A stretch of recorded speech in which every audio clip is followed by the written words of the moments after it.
अगर आप भी चाहते हैं कि भोजपुरी मसाला आदित्य के गाना सबसे पहले आपके पास पहुंचे, तो लाल बटन को दबा करके चैनल को सब्सक्राइब जरूर करें और साथ में बेल की घंटी जरूर दबाएं।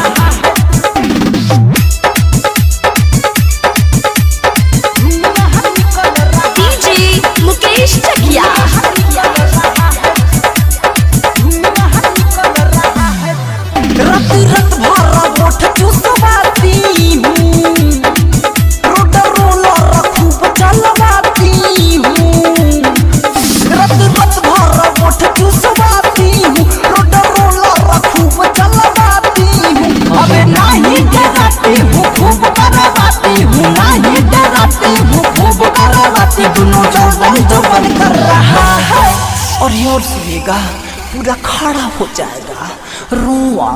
सुनिए ना, जब सैया कर रहा है सामान से धुआं निकल रहा है कि जब जब सैया कर रहा है सामान से धुआं निकल रहा है। डीजे मुकेश चकिया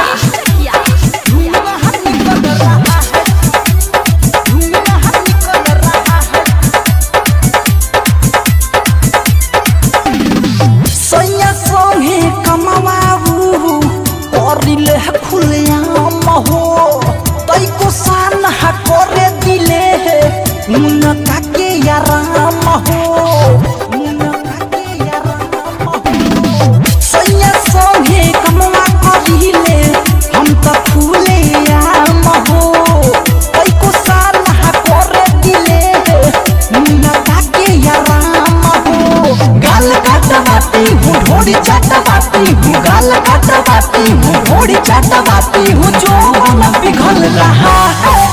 और चुपचाप नाच देखिए ना, नहीं तो पैटे में झड़ जाएगा। जब सैया कर रहा है सामान से धुआं निकल रहा है कि जब जब सैया कर रहा है सामान से धुआं निकल रहा है।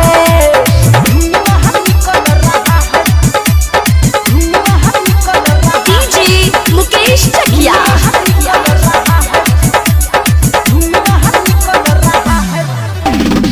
धीरे दीवाना पिया जी के भइल बा जब से नाम हो, तब से ना करे दिले कवनो हम काम हो। सुना, धीरे दीवाना पिया जी के भइल बा जब से नाम हो,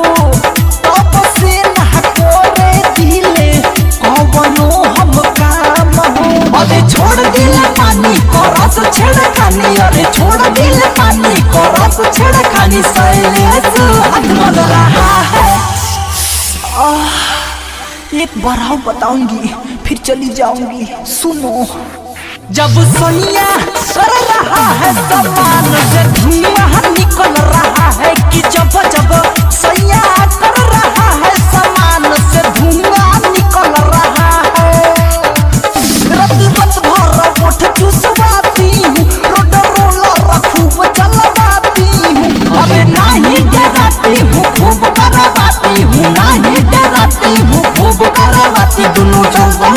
कर रहा है और सुनिएगा पूरा खड़ा हो जाएगा रुआ।